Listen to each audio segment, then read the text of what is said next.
विपदा की घड़ी आती है, दुख का समय आता है, कष्ट की घड़ी आती है, सब साथ छोड़ देते हैं। कौन किसके साथ गया? आपके मोहल्ले में अगर कोई मरा तो उसके साथ कोई दूसरा मरा, अरे बोलो तो जम के, नहीं हो सके नागपुर में फैशन हो, कोई मरा उसके साथ कोई दूसरा मरा, नहीं मरा। कोई जला तो उसके साथ दूसरा जला, नहीं। किसी का अंतिम संस्कार हुआ तो उसके साथ में कोई उसके परिचित ने कह दिया कि मुझे भी साथ में जला दो, नहीं। किसी के साथ कोई नहीं जाता। शमशान क्या है? दक्ष प्रजापति ने भगवान शंकर को श्राप दिया था कि मैं तुझे श्राप देता हूं कि तू शमशान में निवास करेगा। शमशान मेरे शंकर का घर है, वहां व्यक्ति देवाधिदेव महादेव के पास में जाता है। शंकर कहते हैं तू ये कभी मत सोचना कि तू अकेला है। जन्म हुआ, गर्भ में भी मैं था, इसलिए लोग कहते हैं कि अंदर पिंड जैसा बच्चा, पिंड मतलब पिंडी, पिंडी मतलब शिव। जन्म हुआ तब भी शिव था, तभी भी शिव। जन्म के समय पर भी शंकर है,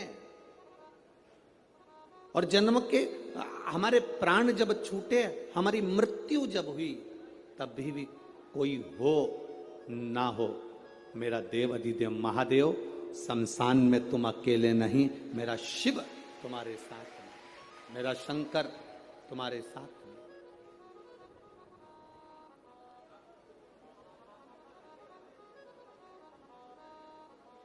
संसार में दो चीजें दो लोगों से नहीं पूछी जाती है। पूरे संसार में दो चीजें दो लोगों से नहीं पूछी जाती है। एक, स्त्री से उसकी आयु नहीं पूछी जाती है। बोलो सही है कि गलत है? संसार में दो चीजें दो लोगों से नहीं पूछी जाती है। एक, स्त्री से उसकी आयु नहीं पूछी जाती है, और दूसरा, पुरुष से उसकी आय नहीं पूछी जाती है। स्त्री से आयु नहीं पूछी, पुरुष से आय नहीं पूछी। क्यों नहीं पूछना चाहिए? क्योंकि स्त्री से आयु इसलिए नहीं पूछते क्योंकि स्त्री अपने लिए कभी नहीं जीती, स्त्री हमेशा दूसरों के लिए जीती है। और पुरुष से उसकी आय नहीं पूछते। क्यों नहीं पूछते? क्योंकि पुरुष अपने लिए नहीं कमाता, हमेशा दूसरों के लिए कमाता है, इसलिए इन दोनों से नहीं पूछा जाता। स्त्री से उसकी आयु नहीं पूछी जाती, और पुरुष से उसकी आय नहीं पूछी जाती। आदमी किसके लिए कमा रहा है? सवेरे 8 बजे से दुकान पर बैठता है, रात को 10-10 बजे तक दुकान पर बैठता है, दिन भर मेहनत करता है। आप में से कितने लोग हैं जो दिन भर मेहनत करते हैं तो सोने की रोटी खाते होंगे, चांदी का कटोरा पूरा की पूरा खा जाते होंगे? अगर करोड़पति भी करोड़ों का धन कमा रहा है, गरीबड़ा भी अगर धन कमा रहा है, तो वो 2 रोटी ही खा रहा है। एक भिखारी हमारे दरवाजे पर जब भीख मांगने के लिए आता है, वो भीख मांगने नहीं आता, हमको ज्ञान देने आता है। भिखारी भीख मांगने दरवाजे पर आता है तो हमको ज्ञान देने के लिए आता है। भिखारी ये कहने के लिए आता है, भैया मुझे रोटी दे दो, भैया 2 रुपया दे दो। वो रुपया लेकर, रोटी लेकर तुम्हारे दरवाजे के बाहर एकांत में बैठकर रोटी को खाता है। बोलो खाता है कि नहीं खाता? भिखारी जब दरवाजे पर आता है तो ज्ञान देने के लिए आता है, रोटी मांगता है, दरवाजे पर खाता है। दुकानदार के सामने भिखारी जब मांगने के लिए आता है तो वो ज्ञान देने के लिए आता है, दुकानदार से कहने के लिए आता है कि देख, मैं भीख मांग कर खाता हूं तो भी समय पर रोटी खाता हूं, और तू दिन भर कमाता है तो भी रोटी तेरे नसीब में नहीं आ पाती। दिन भर कमाता है तो भी रोटी तेरे नसीब में नहीं आ पाती। 10 बजे का टिफिन तैयार है, पत्नी फोन लगा रही है, सुनो भोजन का टाइम हो गया, 11 बज रही है, 11:30 बज रही है, 12 बज रही है, स्वामी भोजन कर लो, स्वामी आओ भोजन कर लो। पत्नी पति को बुला रही, बच्चे बाप को बुला रहे, पापा समय हो गया अभी तक नहीं आए, भोजन करना है, पापा आओ। भाई भाई को कह रहा है, देख फैक्ट्री बाद में चले जाना, दुकान बाद में चले जाना, चल रोटी खा पहले। पत्नी रोटी के लिए बुला रही, बच्चे रोटी के लिए बुला रहे, पर अभी बस 2 ग्राहक और कर लूं इसके बाद आता हूं, 2 फाइल और निपटा लूं इसके बाद आता हूं, 2 काम और कर लूं इसके बाद आता हूं। और हम जिस रोटी के लिए कमा रहे हैं, जिस रोटी के लिए मेहनत कर रहे हैं, जिस रोटी के लिए हम 24 घंटे लगे हैं, मालूम पड़ा वो रोटी धीरे धीरे छूटती चली गई।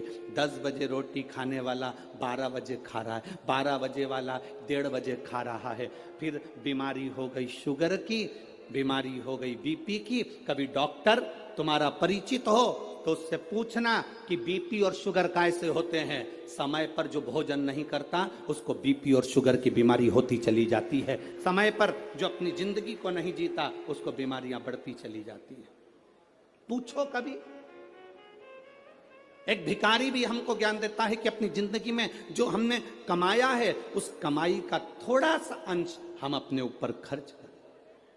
हम कमाई का अंश, इस व्यासपीठ से कभी नहीं कहा आपसे कि आप अपने धन को किसी को दे दो, आप अपने धन को किसी को दान कर दो।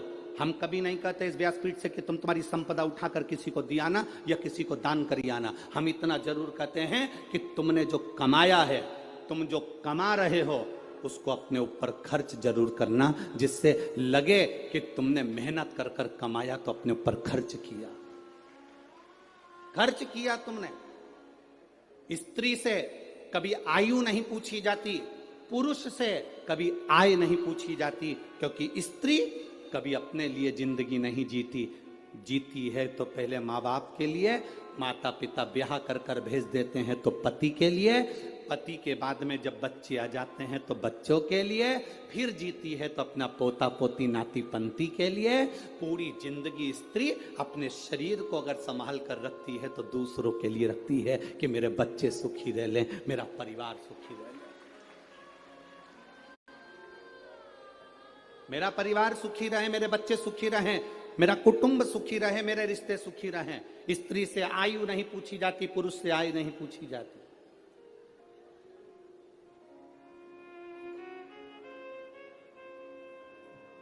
जो दूसरे के लिए जीता है उससे क्या पूछोगे,